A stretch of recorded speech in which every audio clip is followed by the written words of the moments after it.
Good morning বন্ধুরা। একটা নতুন দিনের শুরু হয়ে গেছে আর একটা নতুন ব্লগ নিয়ে চলে এসেছি তোমাদের কাছে। আর তোমাদের অদিতি অরিজিৎ ব্লগে অনেক অনেক স্বাগত। আজকে হচ্ছে শুক্রবার আর আজকে আমি নিজেরই একটা দরকারে ছুটি নিয়েছি, তাই বাড়িতেই আছি। আর যেদিন বাড়িতে থাকি সেদিন বাড়ির দৈনন্দিন কাজের সাথে কিছু এক্সট্রা কাজও মেনুতে চলে আসে, যেটা তোমরা সকলেই জানো আর সকলের সাথেই এটা হয়। তো যেহেতু আজকে আমি ছুটি নিয়েছি, তাই আজকে ভাবলাম যে রান্নাঘরটা না একটু ভালো রকমভাবে পরিষ্কার করব। মানে ওই একটু ডিপ ক্লিনিংই করব বলতে পারো। আজকে আমার গোটা ভিডিওটার মধ্যে তোমরা আমি কিচেনটাকে কি করে পরিষ্কার করছি সেটাই দেখতে পাবে। আর যেহেতু আজকে ডিপ ক্লিনিং করব, তাই আমি প্রথমে সিঙ্কে যে 2-4টে বাসন আছে সেই বাসনগুলোকে আগে ধুয়ে নিচ্ছি। কারণ যেহেতু ক্লিনিং করবো আর ক্লিনিংয়ের কাপড়টা আমি সিঙ্কের মধ্যেই ধোবো, তার জন্য ওই নোংরা কাপড়টা ধুলে পরে সেগুলো আবার বাসনের মধ্যেই পড়বে। তাই এটা আমার একটু কেমন লাগলো ভেবে, তাই জন্য আমি বাসনগুলো আগে ধুয়ে নিচ্ছি। আর সত্যি কথা বলতে আমি রান্নাঘর যখনই ক্লিন করা আরম্ভ করি তার আগে আমি সিঙ্কটাকেই সবার আগে মানে খালি করি, যাতে আমার রান্নাঘর পরিষ্কার করার সময় কোনো রকমের অসুবিধে না হয়। এই ঠান্ডা জলের মধ্যে বাসনগুলো ধুতে যে কেমন লাগছে সেটা এখন শুধুমাত্র আমিই বুঝতে পারছি, কিন্তু কিছু করার নেই। আজকে যখন ভেবেছি ক্লিন করব, তখন এই কটা বাসন আমাকে মেজে নিতেই হবে। আর বিগত 3-4 দিন ধরে যে পরিমাণে ঠান্ডাটা পড়েছে কলকাতায়, সত্যি কথা বলতে আমি আজ 5-7 বছরে এত ঠান্ডা কলকাতায় কখনো দেখিনি। এটা বোধহয় আমার দেখা সবথেকে শীতলতম বছর। কলকাতায় এর আগে বোধহয় এত শীত অনেক দিন আগে পড়েছিল, কিন্তু বিগত বেশ কিছু বছর ধরে এত শীতের দেখা কিন্তু আর পাওয়া যায় না। তো যাই হোক, একটু একটু ঠান্ডা পড়া ভালো। গতকাল তো আবার একটু বৃষ্টিও পড়েছিল, আর অরিজিৎ বৃষ্টিতে পুরোটাই ভিজে গেছিল।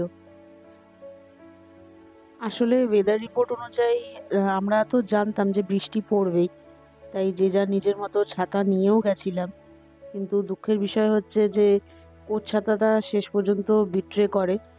আসলে অনেক দিন ধরে ব্যবহার না করায় ছাতাটা খোলার সময় ঠিকঠাক মতো খুলছিল না, টাইট হয়ে গেছিল। তার ফলে ওর একটু প্রবলেমও হয়েছিল ছাতাটা না খোলার জন্য, আর ও পুরোটাই বৃষ্টিতে ভিজে গেছিল। তো আমি সিঙ্কটা মোটামুটি ক্লিয়ার করে ফেলেছি যাতে আমার ওখানে কিছু ধুতে অসুবিধে না হয়। তো এই দেখো 2 শেলফওয়ালা এই কি বলবো আমার মশলা রাখার যে জায়গাটা, তো সেটা আমি সব মশলার কন্টেনারগুলোকে সরিয়ে এটাকে আমি এখন সিঙ্কে নিয়ে এসে ভালো মতো পরিষ্কার করব। মানে তোমরা বিশ্বাস করবে না, মানে এর খাজে খাজে যে কত ছোট ছোট আরশোলা ডিম পেড়ে রেখেছে, মানে কি বলবো, মানে এগুলো একটা বাড়তি কাজ ছাড়া আর কিছু নয়। আর এত আরশোলাই বা কোথা থেকে আসে আমি নিজেও বুঝতে পারি না। এই ধুতে গিয়ে যে কতগুলো আরশোলা ছোট ছোট বেরোলো আর কত যে তাদের ডিম বেরোলো, কিছু কিছু তো সত্যি কথা বলতে ব্রাশ দিয়ে টেনে টেনে বার করতে হচ্ছিল। কিন্তু কিছু করার নেই, আরশোলা মারার যে স্প্রেটা আছে সেটা তো আমি খাবারের এই জায়গাগুলোতে স্প্রে করতে পারি না। কারণ খাবারের জায়গাগুলোতে ওই বিষাক্ত স্প্রে করলে সেটা আমাদেরই প্রবলেম হয়ে যাবে। মানে কি বলবো, ফুড পয়জনিং হয়ে যেতে পারে। তো এই জায়গাগুলো যেহেতু কোনো স্প্রে আমরা ব্যবহার করতে পারি না, এখন এরা যেন এখানেই এসে আস্তানা করে ফেলেছে। সব কিছু এখানেই ডিম পাচ্ছে, এখানেই বাচ্চা হচ্ছে। মানে কি বলবো, অত্যন্ত বিরক্ত লাগে মাঝে মাঝে। সকাল সেই 6:30 থেকে মোটামুটি 9টা অবধি এই কিচেনটার ওপর যে কি অত্যাচার যায়, কিন্তু সত্যি কিছু করার নেই। আমাদের এতটাই ব্যস্ততা থাকে নিজেদের খাবার দাবার রেডি করে একবার যেটা খেয়ে যাব সেটা, যেটা নিয়ে যাব সেটা, তাই কিচেনটা পরিষ্কার করার মতো আর সময় হয়ে ওঠে না। ওই কোনো রকমে বিকেলবেলা এসে একটু পরিষ্কার করি।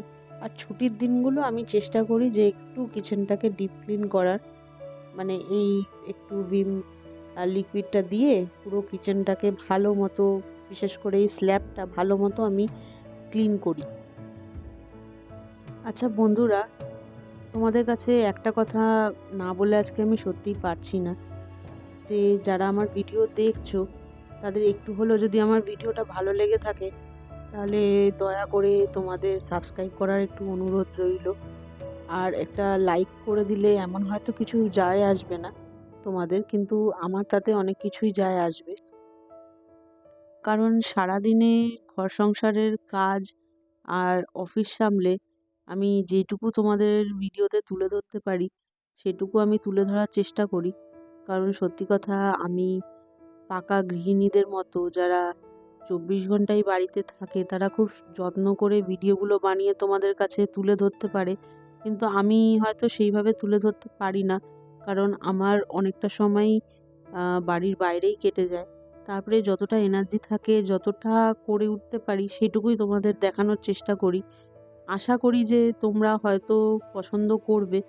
কারণ আমি কিন্তু মানে অলরেডি একটা সার্ভিস করে তারপরে এই জিনিসটাকে খুব ভালোবেসেই করি। আমি বলব না যে তোমাদের যে এটা করতে আমার খুব কষ্ট হয়। কেন কি, কষ্ট হলে হয়তো আমি এটা করতামই না। কারণ আমার এটা করার দরকারই পড়তো না। আমি কাজটা ভালোবেসেই করি। আশা করি যে তোমরাও হয়তো আমার এই কাজটাকে ভালোবাসবে একদিন। কারণ একটা কথা তো সত্যি যে, যে যত বেশি নিজেকে ব্যস্ত রাখতে পারবে, বিশেষ করে কাজের মধ্যে, সে কিন্তু ততটাই পজিটিভ থিঙ্কিং করতে পারবে। কারণ খালি খালি বসে থেকে শুধুমাত্র নেগেটিভিটি মানুষকে গ্রাস করে, আর এটা আমি খুব মানি। তাই আমি যতটা পারি নিজেকে অন্য যে কোনো কিছুতে এঙ্গেজ রাখতে পছন্দ করি। তো যখন আমি ইউটিউব করতাম না, তখন আমি ইউটিউব দেখতাম, অনেক ভিডিও দেখতাম। তখন আমি খুঁজে খুঁজে গুগলে কিংবা ইউটিউবে এমন অনেক ভিডিও মেডিকেল রিলেটেডও দেখতাম যেটা আমার সার্ভিসের সাথে যুক্ত। সেগুলো দেখতে আমার ভালো লাগতো, বা অনেক কিছু আমি জানতেও পারতাম সেখান থেকে। তো সেগুলো নিয়ে আমি একটু ব্যস্ত থাকতাম তখন। আর এখন যেহেতু আমি ইউটিউবটা করি, তাই এটা নিয়ে আমি একটু ব্যস্ত থাকি। যখন সময় পাই তখন আমি মেডিকেল রিলেটেড অনেক কিছু দেখি, ডাক্তারদের অনেক প্রেজেন্টেশন আমি শুনি, যেগুলো দেখে আমার একটু হলেও একটু নলেজ গেইন হয়, যেটা আমার এখনও খুব ভালো লাগে। আর এইভাবেই আমি আমার সারাটা দিন কাটিয়ে ফেলি। বলতে পারো এই সারাদিনের কাজ আর এইসব করে আমার সারাটা দিন এমনিই কেটে যায়। আমি তো মনে করি প্রতিটা মানুষকেই কিছু না কিছু নিয়ে ব্যস্ত থাকাটা খুব দরকার। কারণ একটা কথা ছোটবেলা থেকে আমি মায়ের মুখেও খুব শুনতাম যে অলস মস্তিষ্ক নাকি শয়তানের বাসা হয়। তা অবশ্য জানি না সত্যি শয়তানের বাসা হয় কিনা।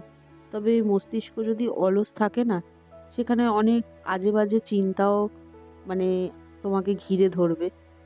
বা বলতে পারো এক একরকম ডিপ্রেশনে তুমি ভুগতে থাকবে।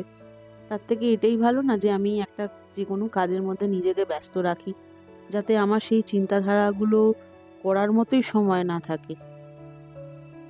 আজ থেকে ৫০ বছর আগের সময়ের সাথে কিন্তু আজকের সময়ের বিস্তর ফারাক। মানে আমাদের দিদিমা ঠাকুমারা যেভাবে ঘরের সমস্ত কাজকর্ম করে তারপরে নিজেদের পরিপাটি করে পাশের বাড়িতে গিয়ে গল্প আড্ডা মারা, সেই সময় মানুষের সাথে মানুষের একটা যোগাযোগ ছিল যেটা খুবই সুন্দর ছিল। আর তারপরে যখন ঘরে ঘরে টিভি চলে আসে, তখন মানুষের সাথে মানুষের একটু যোগাযোগটা কমতে থাকে। আর এখন মোবাইল তো সবটাই একেবারে কেড়ে নিয়েছে। সত্যি কথা বলতে এখন হাজব্যান্ড ওয়াইফও যদি এক খাটের মধ্যেও বসে থাকে, তাও যে যার নিজের মোবাইল নিয়েই ব্যস্ত থাকে, এমনই যুগ চলে এসছে। আর এটা আমি সবার কথা বলছি না, এটা আমাদেরও গল্প। আমার আর অরিজিতের সাথেও এই জিনিসটা হয়। যাকে তোমাদের সাথে গল্প করতে করতে আমার মোটামুটি রান্নাঘরের সবটাই পরিষ্কার করা হয়ে গেছে। এবার হচ্ছে যেই যেই জিনিসগুলো আমি যেখান যেখান থেকে সরিয়ে নিয়েছিলাম, সেগুলো আবার সেই জায়গায় রেখে দেওয়ার পালা। আমি জানি না তোমরা সবাই এই জিনিসটা লক্ষ্য করেছো কিনা, কিন্তু হয়তো কেউ কেউ লক্ষ্য করবে যে এদের ফ্ল্যাটে মাত্র ২ জন লোক থাকে অথচ এতগুলো কাপ কেন? তো সেটা বলতে গেলে বলতে হয় যে বেশিরভাগ কাপগুলোই আমার। অরিজিতের ওখানে ২টো কাপ আছে, আর একটা আমার কাজের দিদির কাপ। বাকি সবগুলো কাপ বলতে পারো আমার। আর যখন মার ভাই আসে তখন ওখান থেকে 2টো কাপ। মার ভাইয়ের জন্য থাকে। আর আমার একটু কাপের প্রতি না জানি না কি ফ্যাসিনেশন আছে। যখনই কোনো ভালো কাপ দেখি আমার কিনে ফেলতে ইচ্ছে করে। আর একটার পর একটা এইভাবেই আমার কাপের সংখ্যা বেড়েই চলেছে। এবার মশলার কন্টেনারগুলো সব একটা একটা করে নিয়ে এসে ভালো করে মুছে মুছে আমি এই শেলফটার মধ্যে খুব সুন্দর করে সাজিয়ে রাখবো। এই রান্নাঘরের এইটুকু কাজ করতেই আমার প্রায় ২ ঘন্টা লেগে গেল। মানে মোটামুটি ১০টা থেকে শুরু করেছিলাম, এখন প্রায় ১২টা বাজতে চললো। এখনো আমি কাজ করে যাচ্ছি, পুরোটা শেষ করে উঠতে পারিনি। আর এতটা সময় লাগার আরেকটা কারণও আছে। রান্নাঘরটা পুরোপুরি ডিপ ক্লিন করার পরে স্ল্যাবটা আমার শুকোতে বেশ অনেকক্ষণ টাইমই লেগে গেছে। তার জন্য আমি বাকি কাজগুলোও করে উঠতে পারছিলাম না। এখন কন্টেনারগুলো ভালো করে মুছে আমি এই শেলফটার মধ্যে সাজিয়ে দিতে পারলেই আমার মোটামুটি এখন কিচেন থেকে ছুটি হয়ে যাবে। কারণ আমি মোটামুটি কিচেনটাকে মানে যতটা পারবো ভেবেছিলাম সেভাবে আমি গুছিয়ে ফেলেছি। এই কাজ শেষ করতে করতেই আমার না প্রায় ১২টা বেজেই গেছে। তো আমি এক্ষুনি ভাবছিলামই যে ভাগ্যিস আজকে রান্নাবাড়ির কোনো কাজ ছিল না এই বেলায়, নাহলে আমার সত্যি খুব সমস্যা হয়ে যেত। মশলাপাতি যেগুলো সবসময় রান্নার জন্য মানে হাতের কাছে লাগে সেগুলো আমি শেলফে পরপর সাজিয়ে রেখে দিলাম, যাতে রান্না করার সময় কোনো কিছুটা আমাকে খুঁজে বেড়াতে না হয়। তাই যেগুলো অ্যাজ অলওয়েজ সবসময় লাগে সেগুলো আমি এই শেলফের মধ্যেই রেখে দিই, তাতে আমার রান্নাবাড়ি করার সময় একটু সুবিধে হয়। আর যেহেতু আমি মেডিসিনের কিছু কন্টেনার ছিল সেগুলোর মধ্যেই মশলাপাতি রেখেছি, আর কন্টেনারগুলো যেহেতু দেখতে একরকম, তাই আমি কোনটার মধ্যে কি রেখেছি সেটা কন্টেনারগুলোর মধ্যে একটা লেবেলিংও করে রেখেছি, যাতে আমি বুঝতে পারি ঢাকনা না খুলেই যে এটার মধ্যে আমার এই জিনিসটা আছে।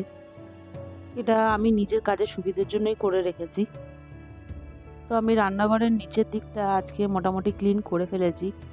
আর উপরের তাকগুলো আমি আজকে আর ধরিনি, কারণ ওটা করতে গেলে আমার বোধহয় পুরো একটা গোটা বেলাই লেগে যাবে, আর যেটা অনেকটা সময় সাপেক্ষের ব্যাপার। তো আমি তোমাদের লাস্টে আমার কিচেনের লুকটা দেখিয়ে দিচ্ছি।